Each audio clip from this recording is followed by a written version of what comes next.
আসসালামু আলাইকুম, welcome back everyone. কেমন আছেন সবাই? এখন চলুন দেখা যাক আমরা ফটোশপের ডকুমেন্ট সাইজ ছোট বড় করতে ফটোশপের যে ইন্টারনাল কমান্ড আছে ইমেজ সাইজার, ওইটা ইউজ করব। তো আমরা যেটা ইউজ করব সেটা হলো ইমেজ ইমেজ সাইজ অথবা alter control I shortcut. So এখন দেখতে পাচ্ছেন ইমেজ সাইজ অপশনটি আসছে। এটার বাম সাইডে দেখতে পাচ্ছেন ইমেজটি জুম ইন করে দেখাচ্ছে এবং ফটোশপ অটোমেটিকলি আমাকে হ্যান্ড টুলটা দিয়েছে, যেখান থেকে আমি ইমেজটা সরিয়ে দেখতে পারবো অরিজিনাল সাইজটি।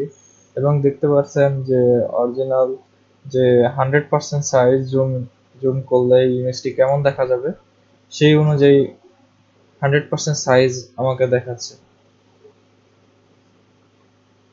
আমি চাইলে এই ডিসপ্লেটি ইচ্ছা মতো বড় করতে পারি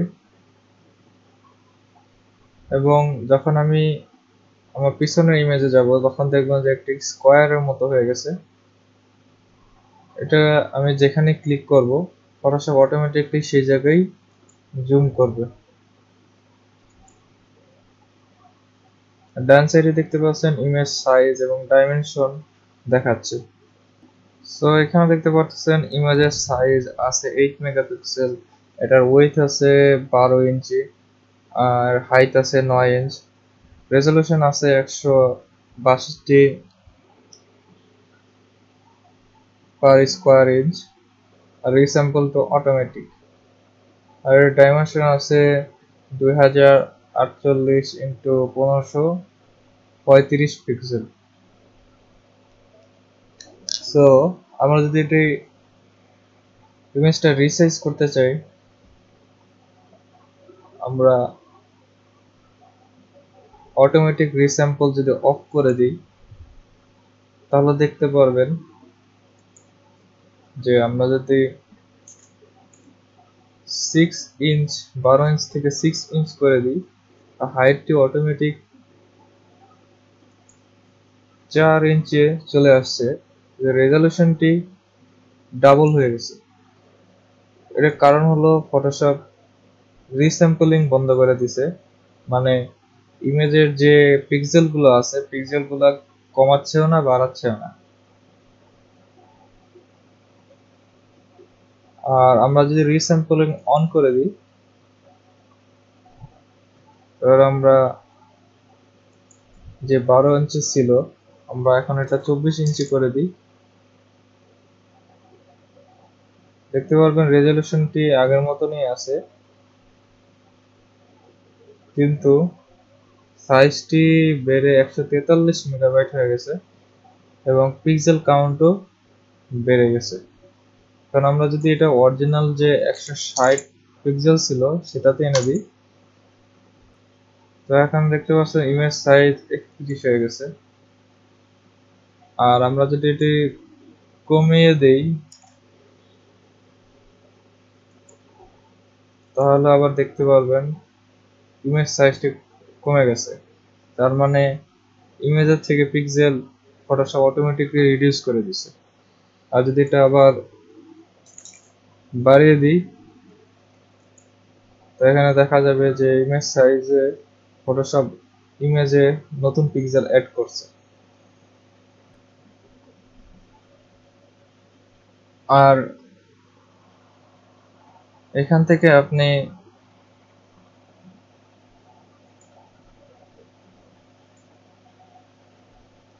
এই ডাইমেনশন থেকে আপনি পিক্সেল বাদে পার্সেন্টেজের হিসাবে করতে পারেন, যেমন 100% 100% বা কত পার্সেন্ট ডাইমেনশন আপনি কমাবেন বা বাড়াবেন।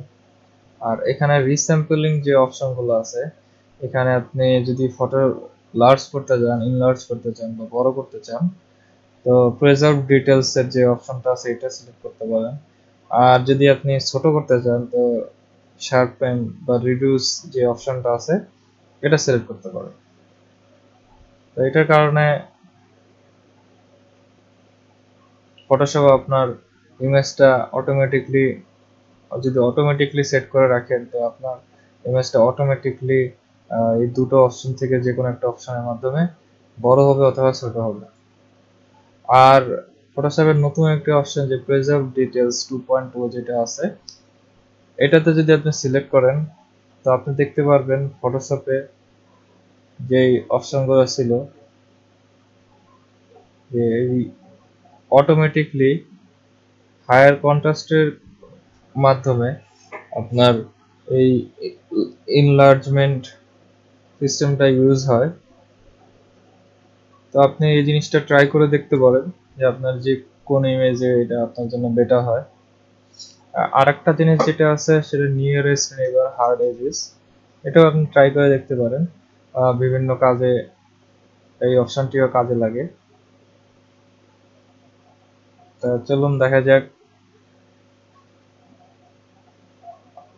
এই অপশনগুলো আপনার কোন জায়গায় কোনটা কিভাবে ইউজ করে আপনার বিভিন্ন ডকুমেন্টের জন্য ব্যবহার করতে পারেন। তো চলুন এখন দেখা যাক যে বিভিন্ন প্রিন্টিং সিস্টেমের জন্য আমরা কিভাবে এই সেটিংগুলো সেট করব। তো চলুন ধরা যাক যে আমরা যে প্রিন্টিং প্রেসে দেব ওটা 150 লাইন স্ক্রিন প্রিন্ট করতে পারে। তো আমাদের রেজলিউশন দরকার 150 ডাবল আসে 300। তো আমরা এখানে at least 325 per square inch line dot লাগবে। আর তো আমরা যদি এটাকে ডাবল করে দিই তো দেখতে পারতেছেন যে ফটোশপ প্রায় 281% করে দিছে এটা ডাইমেনশন, এবং 7 মেগাবাইটের ডকুমেন্টটা সে 62 মেগাবাইট ডকুমেন্টে করে দিছে, যাতে আমরা এখানে ক্লিয়ার ভাবে প্রিন্ট করতে পারি। এখন চলুন দেখা যাক ইঙ্কজেট প্রিন্টারে আমরা কিভাবে প্রিন্ট করব। ইঙ্কজেট প্রিন্টারে কিভাবে সেটিং করব। তো ইঙ্কজেট প্রিন্টারে তো আমাদের রেজলিউশন তখন হওয়া উচিত 300। তো এখন দেখতে পাচ্ছেন এটি ডাইমেনশন আরো বেড়ে গিয়েছে, কিন্তু ধরুন আমরা 14 ইঞ্চ পেপারে প্রিন্ট করব না, আমরা চাই 4/2 একটা ইমেজ প্রিন্ট করব। তো দেখতে পাচ্ছেন যে এটা সাইজ আরো অনেক ছোট হয়ে গেছে। তা আপনার মনে হতে পারে যে আমি সাইজ ছোট করব না, আমি বড় সাইজে প্রিন্ট করব, কিন্তু এটার একটা বেনিফিট আছে। ধরুন আপনি যে প্রিন্ট করবেন, যেখানে পাঠাবেন সেটা দূরে বা ইন্টারনেটের মাধ্যমে পাঠানো লাগবে। তো সেই হিসাবে আপনার ফাইল সাইজ 7 মেগাবাইট থেকে অর্ধেকের নিচে চলে আসছে, সেটার কারণে আপনি ট্রান্সফার করতে অনেক সুবিধা পাবেন, এবং আপনার প্রিন্টিং কোয়ালিটিও কোনো খারাপ আসবে না। আর এখন দেখা যাক আপনি কিভাবে স্ক্রিনের জন্য আপনার সেটিংস গুলো রেডি করবেন। স্ক্রিনের জন্য আপনার ইঞ্চ থেকে পিক্সেলে যেতে হবে। এখানে দেখতে পাচ্ছেন এটি আছে 1200 বাই 900 পিক্সেল। এখানে আপনি উইথ, কারণ আমরা উইথে চাই 1080p,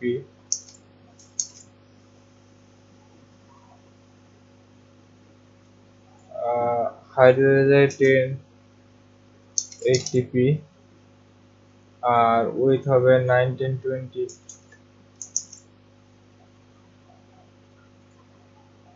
এটা আপনারা যদি দেখেন যে আপনার মন মতো হচ্ছে না, তো আমরা এটা চাইলে 1920/1080p করতে পারি।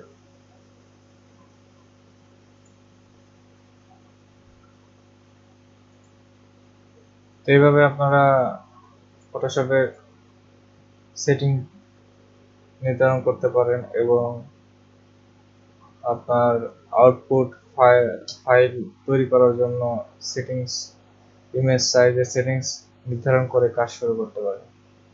তো আজকে এই পর্যন্তই। আর আপনাদের কোনো কিছু জানা থাকলে কমেন্ট বক্সে কমেন্ট করতে পারেন। আর ভিডিওটি ভালো লেগে থাকলে লাইক করবেন, সাবস্ক্রাইব করবেন এবং ভিডিওটি শেয়ার করে আপনাদের ফ্রেন্ডদেরকেও জানিয়ে দিবেন। আপনাদের লাইক সাবস্ক্রাইবই এই চ্যানেলটিকে গ্রোথ করতে সাহায্য করবে। তো see you guys on the next video. আসসালামু আলাইকুম, ভালো থাকবেন সবাই।